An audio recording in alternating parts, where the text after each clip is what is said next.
Bank నిల్వలను సమన్వయం చేయడం. సమన్వయం చేస్తూ ఒక నివేదికను తయారు చేస్తే ఆ నివేదికనే బ్యాంకు నిల్వల సమన్వయ పట్టిక అంటారు. ఈ బ్యాంకు నిల్వల సమన్వయ పట్టికను ఎందుకు తయారు చేయాలి? ఒకటో క్వశ్చన్. ఎందుకు తయారు చేయాలి అంటే బ్యాంకు నిల్వలు సమానంగా లేనప్పుడు ఇప్పుడు తయారు చేయాలి. సమానంగా లేకపోవడానికి కారణాలు తెలుసుకోవడానికి ఈ సమన్వయ పట్టికను తయారు చేయాలి. ఎందుకు సమానంగా లేవో కారణాలను రీజన్స్ తెలుసుకోవడానికి ఈ బ్యాంకు నిల్వల సమన్వయ పట్టికను తయారు చేయాలి. ఎప్పుడు తయారు చేయాలి అంటే ఎప్పుడైతే సమానంగా ఉండవో అప్పుడు తయారు చేయాలి. ఎందుకు సమానంగా ఉండకుండా పోతాయి అనేది మనకు ఉన్నటువంటి ఒక సందేహం. ఈ డౌట్ క్లారిఫై చేసుకోవాలంటే మొట్టమొదటిగా మనం నగదు పుస్తకాన్ని చూద్దాం. ఈ నగదు పుస్తకం అనేది మనకు తెలుసు, డెబిట్ క్రెడిట్ అని ఉంటుంది. నగదు పుస్తకంలో నగదు వసూలైతే డెబిట్ వైపున రాసుకుంటాం, నగదు చెల్లిస్తే క్రెడిట్ వైపున రాసుకుంటాం. మన దగ్గర ఉన్నటువంటి నగదుని తీసుకొని మనం కొన్ని సందర్భాల్లో బ్యాంకుతో రిలేషన్ జరిపేటప్పుడు బ్యాంకులో నగదు డిపాజిట్ చేయడం కానీ బ్యాంకు నుంచి నగదు తీసుకోవడం కానీ రెండు జరుగుతూ ఉంటాయి. మనం మన సంస్థలో ఉన్నటువంటి నగదును తీసుకొని బ్యాంకులో డిపాజిట్ చేస్తాం. బ్యాంకులో డిపాజిట్ చేస్తే బ్యాంకు నిర్వహించేటటువంటి పుస్తకం పాస్ పుస్తకం. ఈ పాస్ పుస్తకం మన దగ్గర నుంచి ఇక్కడ నగదు వెళ్ళిపోతుంది కాబట్టి నగదు పుస్తకంలో క్రెడిట్ అవుతుంది నిల్వ. అదే ఆ నిల్వ క్రెడిట్ అయినటువంటి నిల్వను తీసుకొని మనం బ్యాంకులో డిపాజిట్ చేస్తాం. సో డిపాజిట్ చేస్తే పాస్ పుస్తకంలో కూడా క్రెడిట్ చేసుకుంటాం, డిపాజిట్ అవుతుంది. సో అంటే ఇక్కడ నుంచి మనం నగదు పుస్తకంలో ఒక 5,000 రూపాయలని క్రెడిట్ చేసి దాన్ని తీసుకొని పోయి బ్యాంకులో జమ చేస్తే బ్యాంక్ పాస్ పుస్తకంలో క్రెడిట్లో 5,000 రూపాయలని చూపించాలి. ఇక్కడ 5,000 రూపాయలు చెల్లించినట్లు, ఇక్కడ 5,000 రూపాయలు వసూలైనట్టు రెండూ చూపించాలి. రెండు పుస్తకాల్లో సమానంగా ఉండాలి నిల్వలు. కొన్ని సందర్భాల్లో ఈ రోజు నగదు పుస్తకంలో నుంచి 5,000 రూపాయలని తీసేస్తూ డిపాజిట్ చేయడం కోసం ఒక చెక్ రాస్తూ ఆ చెక్ ఎత్తుకొని బ్యాంకులో డిపాజిట్ చేస్తే డిపాజిట్ చేయడానికి ఈ రోజు నగదు పుస్తకంలో తీసేసుకున్నటువంటి నిల్వని 2 రోజుల తర్వాత ఎత్తుకొని బ్యాంకులో వేస్తే ఈ 2 రోజుల సమయం మధ్యలో ఇక్కడ ఉన్నటువంటి నిల్వకి ఇక్కడ ఉన్నటువంటి నిల్వకి తేడా అనేది కనిపిస్తుంది. నగదు పుస్తకంలో 5,000 విత్డ్రా చేసేసినట్టు కనిపిస్తుంది, పేమెంట్ చేసేసినట్టు, కానీ ఆ అమౌంట్ బ్యాంకులో ఇంకా రాలేదు. కారణం ఏమి? 2 రోజులు గ్యాప్ తీసుకున్నాం కాబట్టి. ఇలాంటి సందర్భాల్లో అదేవిధంగా చెక్ని deposit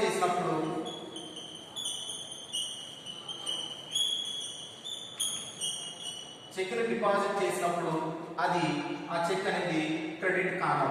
checks deposited in to the bank but not credited.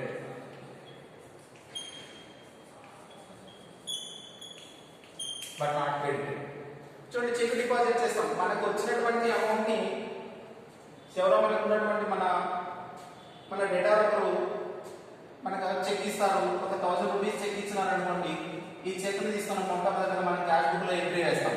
ఇది రిసిప్ట్ కాబట్టి క్యాష్ బుక్ లో నగదు పుస్తకంలో డెబిట్ వైపున 1,000 రూపీస్ కలెక్ట్ అయినట్టు రాసుకుంటాం. ఇది కలెక్ట్ కావాలంటే దాన్ని ఎత్తుకొని బ్యాంకులో డిపాజిట్ చేయాలి.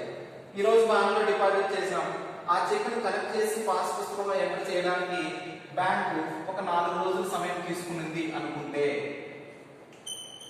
ఈ 4 రోజుల సమయంలో 2 పుస్తకాల యొక్క నిల్వలు సమానంగా చూపించవు. నగదు పుస్తకంలో 1,000 రూపాయలు జమ అయినట్టు ఉంటుంది, కానీ పాస్ పుస్తకంలో ఆ 1,000 రూపాయలు ఎక్కడా కనిపించదు. సో ఈ సందర్భంలో నగదు పుస్తకం యొక్క డెబిట్ నిల్వ, పాస్ పుస్తకం యొక్క క్రెడిట్ నిల్వ సమానంగా ఉండవు. ఎందుకు సమానంగా లేవు అంటే చెక్ వచ్చిన చెక్ను బ్యాంకులో డిపాజిట్ చేసాము, కానీ బ్యాంక్ ఇంకా చెక్ను వసూలు చేయలేదు. సో ఇలాంటి కారణాలు, ఇది ఒక కారణం. అదేవిధంగా checks issued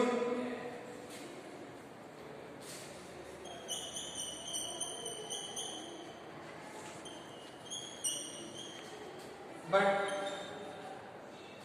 not deposited into the bank.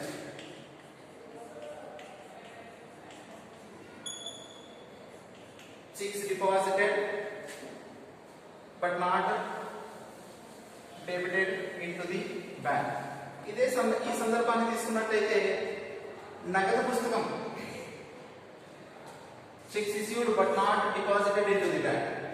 This is the cash book, this is the passbook.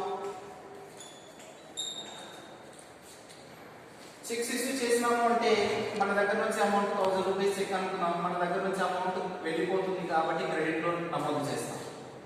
అదే చెక్ ఎవరికో మనం ఇచ్చినాం, వాళ్ళు ఇంకా బ్యాంక్ దగ్గరికి వెళ్ళి ఆ రోజు కలెక్ట్ చేసుకోకపోవచ్చు కాబట్టి కొన్ని రోజులు టైం తీసుకుంటారు. ఆ టైం తీసుకుంటే 1 మంత్ గ్యాప్ తీసుకున్నారు అనుకున్నాం.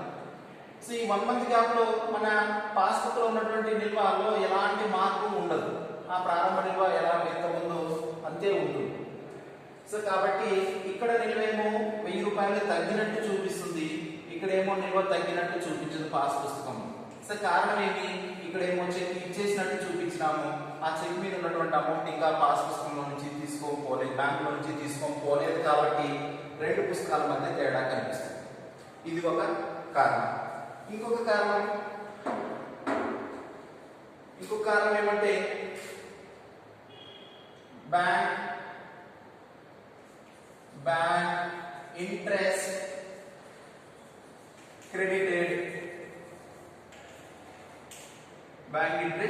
credited in passbook only. Bank లో మన ఖాతాలో ఉన్నటువంటి నిల్వల మీద మనకు బ్యాంక్ వడ్డీ ఇస్తుంది. ఈ వడ్డీ మన ఖాతా నిల్వలు బ్యాంక్ వడ్డీ ఎప్పుడైతే క్రెడిట్ చేసిందో మన ఖాతా నిల్వ ఏమవుతుందంటే పెరుగుతుంది. మన ఖాతాలో ముందు ఒక 10,000 రూపాయలు ఉంది అనుకుంటే బ్యాంక్ ఒక 200 రూపాయల వడ్డీని క్రెడిట్ చేసింది అంటే మన బ్యాంక్ నిల్వ 10,200 రూపాయలు. ఆ సమాచారాన్ని బ్యాంక్ ఎప్పుడైతే మనకు సంస్థకు తెలియజేస్తుందో అప్పుడు సంస్థలో ఉన్నటువంటి 10,000 రూపాయలకి 2,200 రూపాయలు మనం యాడ్ చేసుకుంటే అప్పుడు 10,200 రూపాయలు అవుతుంది. బ్యాంక్ ఏమిటో క్రెడిట్ చేసేసింది 200 రూపాయలు, కానీ ఆ సమాచారాన్ని బ్యాంక్ ఇంకా మనకి ఇవ్వలేదు. సో మనం ఇవ్వనప్పుడు ఈ సమాచారం మనం ఇక్కడ నమోదు చెయ్యం కాబట్టి బ్యాంకులో ఉన్నటువంటి నిల్వకి పాస్బుక్ నగదు పుస్తకంలో ఉన్నటువంటి నిల్వకి రెండు నిల్వలకి మధ్య తేడా అనేది కనిపిస్తుంది. ఇక్కడ మాత్రం 10,000 రూపాయలే కనిపిస్తుంది, ఇక్కడ 10,200 రూపాయలు కనిపిస్తుంది. ఏ కారణం చేత రెండు నిల్వలు సమానంగా లేవు అంటే ఇక్కడ బ్యాంక్ ఇంట్రెస్ట్ ని క్రెడిట్ చేసింది, ఇక్కడ బ్యాంక్ ఆ క్రెడిట్ చేసినటువంటి సమాచారాన్ని నగదు పుస్తకంలో కూడా నమోదు చేయలేదు కాబట్టి ఈ రెండు పుస్తకాల మధ్య తేడా అనేది కనిపిస్తుంది. ఇది ఒక కారణం. నెక్స్ట్ ఇంకొక కారణం ఏమంటే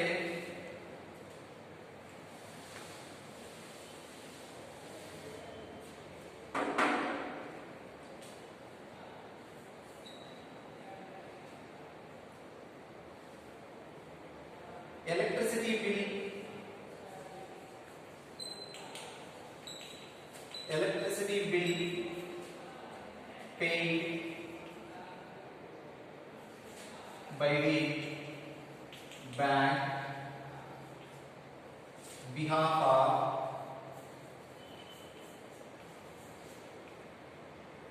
account holder.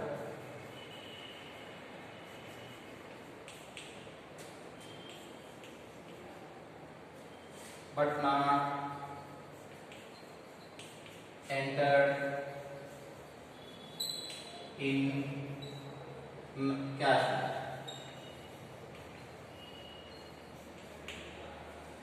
చూడండి, కొన్ని సందర్భాల్లో మనం ఏం చేస్తుంటామంటే ఆన్లైన్ లో పే చేసేస్తుంటాం మన electricity bill. Online electricity bill pay చేసేసిన సందర్భంలో నగదు పుస్తకంలో దాన్ని ఎంట్రీ చేయకపోతాం. ఆన్లైన్ లో మనం ఎలక్ట్రిసిటీ బిల్ పే చేస్తే మన అకౌంట్ లో నుంచి ఒక ఎలక్ట్రిసిటీ బిల్ 1000 రూపీస్ అనుకుంటే ఈ 1000 రూపీస్ మన అకౌంట్ లో నుంచి డెబిట్ అయిపోతుంది, అంటే ఉన్నటువంటి నిల్వ తగ్గిపోతుంది. సో మన బ్యాంక్ నిల్వ 10,000 ఉంది అనుకుంటే ఇప్పుడు ఎలక్ట్రిసిటీ బిల్ పే చేస్తే 10,000 డెబిట్ అయింది కాబట్టి ఇప్పుడు మన నిల్వ ఎంత ఉంటుంది అంటే కేవలం 9,000 రూపాయలు మాత్రమే నిల్వ కనిపిస్తూ ఉంటుంది. 9,000 నిల్వ కనిపిస్తూ ఉంటుంది. మళ్ళీ మనకు 9,000 రూపాయలు నిల్వ కనిపిస్తుంది. బ్యాంక్ లో పే చేసేసినాం. ఆ విషయాన్ని ఇంకా నగదు పుస్తకంలో మనం ఎంటర్ చేయలేదు అనుకుంటే అప్పుడు ఇక్కడ మాత్రం డెబిట్ విలువ 10,000 రూపాయలు అలాగే చూపిస్తూ ఉంటుంది. అంటే మంత్ చివరి కానీ మనం అకౌంట్స్ క్లోజ్ చేయాలనుకున్న సందర్భంలో చూస్తే నగదు పుస్తకంలోనేమో 10,000 రూపాయల నిల్వ చూపిస్తుంది, పాస్ పుస్తకంలోనేమో 9,000 రూపాయల నిల్వ చూపిస్తుంది. ఎందుకు ఇలా రెండు ఒకే సమానంగా ఎందుకు చూపించలేకపోతున్నాయి? ఏ కారణం చేత అంటే మనం బ్యాంక్ ద్వారా అమౌంట్ ని చెల్లించేసినాము, ఆ విషయాన్ని నగదు పుస్తకంలో రాసుకోలేదు కాబట్టి ఇక్కడ నిల్వ లాగే ఉంది, ఇక్కడ నిల్వ తగ్గుతుంది. ఈ కారణం చేత కూడా ఈ రెండు పుస్తకాలు నిల్వలు సమానంగా లేకుండా ఉంటాయి. అదేవిధంగా ఇంకొక కారణం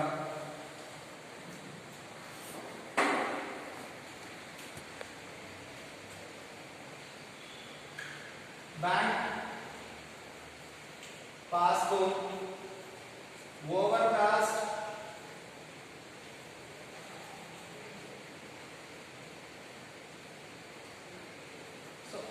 జరిగింది. సో కొన్ని సందర్భాల్లో ఏం చేస్తుంటామంటే మనకు ఉన్నటువంటి నిల్వను తప్పుగా రాసేస్తూ ఉంటాం. ఎలా తప్పుగా రాస్తుంటామంటే ఒక పేజీలో ఉన్నటువంటి నిల్వని ఇంకొక పేజీలోకి తీసుకువెళ్ళేటప్పుడు ఒక సంఖ్యకు బదులుగా ఇంకొక సంఖ్యను నమోదు చేసేయడం. సో ఫర్ ఎగ్జాంపుల్ 150 రూపీస్ అనేటటువంటి దాన్ని 105 గా రాసేయడానికి అవకాశాలు కూడా ఉంటాయి. ఇది ఒక కారణం. ఇలాంటి సందర్భాలు ఓవర్ కాస్ట్ 105 ఉన్నటువంటి అమౌంట్ ని 150 గా రాసేస్తే ఇది ఓవర్ కాస్ట్ జరిగింది. అదే 150 ఉన్నటువంటి అమౌంట్ ని 105 గా రాస్తే ఇది అండర్ కాస్ట్ జరిగింది.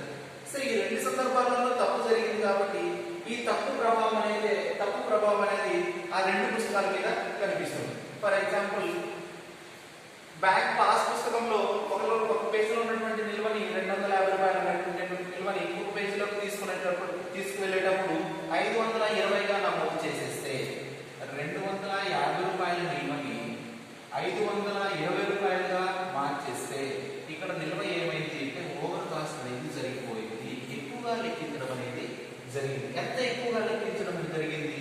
520 250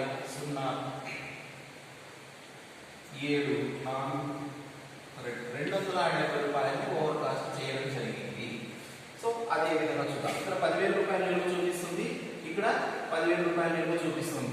కానీ ఇక్కడ ఉండాల్సినటువంటి 250 బదులు 520 రూపాయలు అయిపోయింది. 520 అప్పుడు ఇక్కడ 10,520 రూపాయల నిల్వ చూపిస్తుంది. ఇక్కడేమో 250 రూపాయలుగా నమోదు చేసుకున్నాం. ఇక్కడ ఎంత చూపిస్తుంది? 10,250 రూపాయలు నమోదు చేసింది.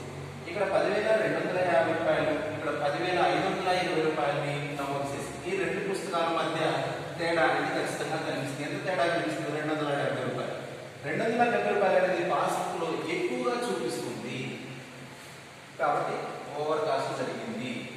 ఆ తప్పు అనేది జరగడం వల్ల ఈ రెండు నిల్వలు సమానంగా చూపించలేకపోతున్నాయి. సో రెండు నిల్వలు సమానంగా చూపించలేదు. అదేవిధంగా under cost passbook under cost, cash book under cost, under cost cash. So ఇక్కడ కూడా మనం ఇందాక చెప్తున్నాం. అలాగే ఇది తక్కువగా వాల్యూ చేయడం. 10,000 నిల్వలు ఉన్నాయి.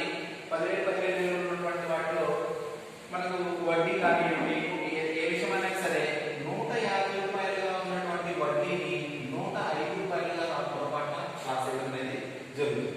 వడ్డీ క్రెడిట్ అయిందనుకుంటే 150 రూపాయలు క్రెడిట్ కావాలి యాక్చువల్గా, కానీ 150ని బై మిస్టేక్ 105 రూపాయలుగా క్రెడిట్ చేసినాం. 105 రూపాయలుగా క్రెడిట్ చేసినామంటే మనకు క్రెడిట్ ఎంత అయింది? 150 కావాలి. 150 కాకుండా 105 రూపాయలు క్రెడిట్ అయింది కాబట్టి సో మన దగ్గర నిల్వ అనేది ఏమైందంటే తగ్గిపోతుంది. ఎంత తగ్గిపోతుంది? 9,995 రూపాయలు. సారీ 9,895 రూపాయలు నిల్వ వచ్చేసింది. 9,895 రూపాయలకి నిల్వ వస్తుంది. సో యాక్చువల్గా తగ్గాల్సింది ఎంత? 150. 9,850 రూపాయలు ఉండాలి.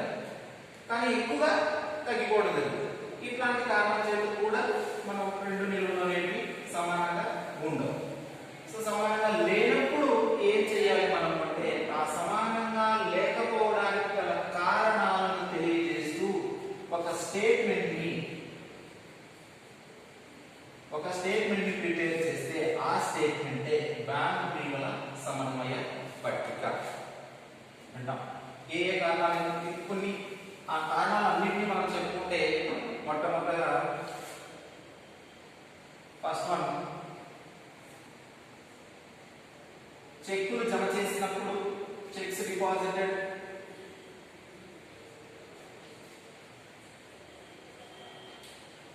but not credited.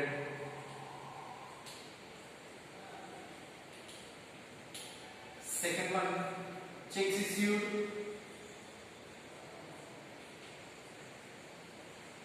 but not debited.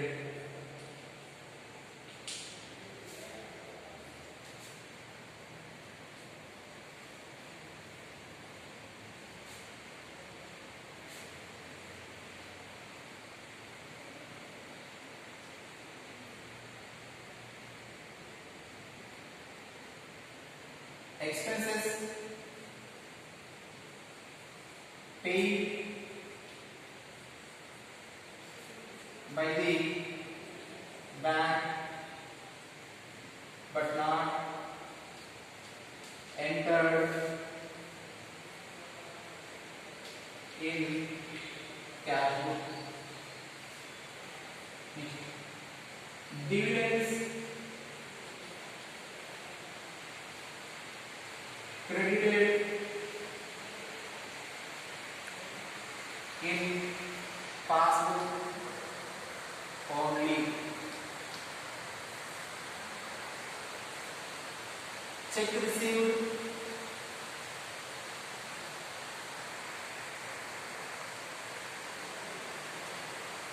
from a customer but not deposited into the bank. Next,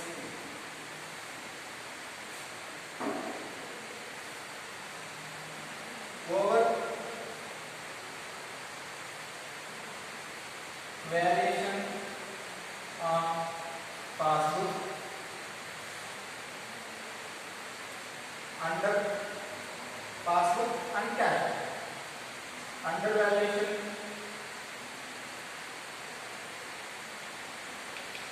of passbook and cash.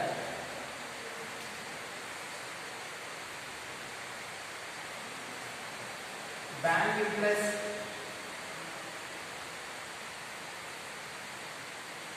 credited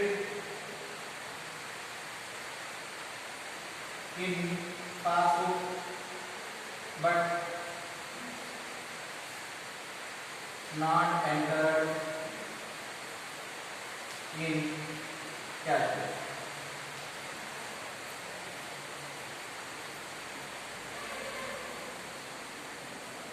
Next, bank interest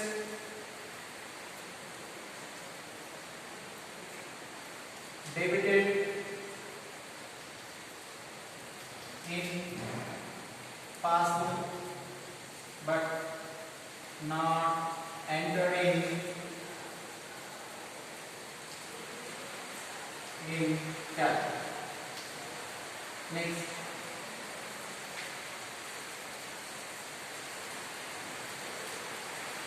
checks deposited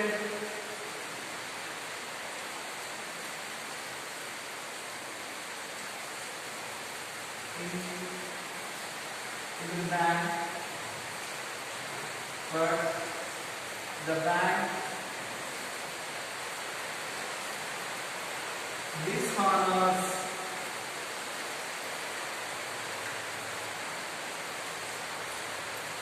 the checks. ఈ 10 కారణాలు, ఈ 10 బ్యాంక్ విలువలు అంటే నగదు పుస్తకం విలువ పాస్ పుస్తకం విలువ రెండు సమానంగా లేకపోవడానికి ప్రధానంగా ఈ 10 కారణాలు మనం చెప్పుకోవచ్చు. ఏంటంటే checks deposited in to the bank but not credited. మనం చెక్ ఎక్కువ బ్యాంకులో వేసాము, మన ఖాతాలో ఇంకా జమ కానప్పుడు. Next, checks issued but not debited. మనం ఎవరికో చెక్ ఇచ్చేసినాము, మన నగదు పుస్తకంలో నిల్వ తగ్గిపోయింది, వాళ్ళు ఇంకా మన బ్యాంకు ఖాతాలో ఇంకా నగదు తీసుకొని పోలేదు.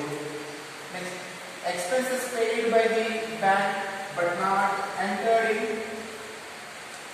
cash book.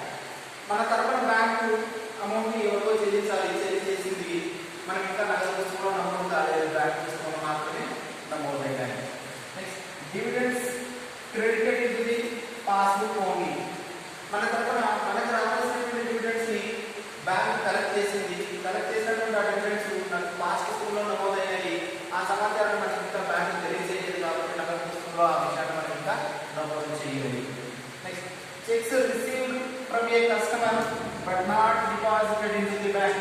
ఎవరో మన రిటర్న్ ఉన్నాడు, ఆ రిటర్న్ మనకు చెక్ ఇచ్చినాడు, ఆ విషయాన్ని మనం క్యాష్ బుక్ లో ఎంటర్ చేసుకున్నాము. ఆ క్యాష్ బుక్ లో ఎంటర్ చేసుకున్న తర్వాత చెక్ బ్యాంకుకి పంపించి వసూలు చేసుకోవాలి. కానీ దాన్ని ఇంకా మనం బ్యాంకుకి పంపించలేదు, వసూలు కాదు, నగదు పుస్తకంలో మాత్రం నమోదైపోయింది. ఇది ఒక కారణం. Over valuation of passbook and cash book. కొన్ని సందర్భాల్లో పాస్ పుస్తకంలో కానీ నగదు పుస్తకంలో కానీ నిల్వలను ఒక పేజీ నుంచి ఇంకొక పేజీకి మార్చేటప్పుడు ఉన్నటువంటి నిల్వలను పెంచి చూపించడం జరిగిపోతుంది పొరపాటు తప్పుగా, లేదా తగ్గించి చూపించడం అనేది జరుగుతుంది. So over valuation of passbook and cash book, under valuation of passbook and cash, ఈ రెండు సందర్భాలలో తప్పు జరగడానికి అవకాశం ఉంటుంది. అంటే ఒక చోట తప్పు జరిగింది, ఆ సమాచారం ఇంకొక చోటికి చేరలేదు కాబట్టి రెండు పుస్తకాల్లో తప్పు అనేది కనిపించదు. Next bank interest credited in passbook but not entered in cash. Bank interest మన డిపాజిట్స్ బ్యాంకులో ఉన్నాయి, బ్యాంకులో ఉన్నటువంటి డిపాజిట్స్ మీద బ్యాంక్ వడ్డీ ఇచ్చింది, బ్యాంక్ పుస్తకంలో మాత్రమే నమోదైంది. ఆ వడ్డీ ఇంకా మనకు సంస్థకు సమాచారం ఇవ్వలేదు కాబట్టి నగదు పుస్తకంలో నమోదు చేయలేదు. ఈ కారణం చేత రెండు పుస్తకాల మధ్య అనేది తేడా కనిపిస్తుంది. Next bank interest debited in passbook but not entered in cash book. కొన్ని సందర్భాల్లో మనకు బ్యాంక్ నిల్వ అనేది ఓవర్ డ్రాఫ్ట్ చూపిస్తుంది, మనమే బ్యాంకుకి అప్పు ఉంటాం. మనం ఈ అప్పు ఉన్నటువంటి సందర్భాల్లో మన అప్పు నిల్వకు బ్యాంకు వడ్డీ వసూలు చేస్తుంది. బ్యాంకు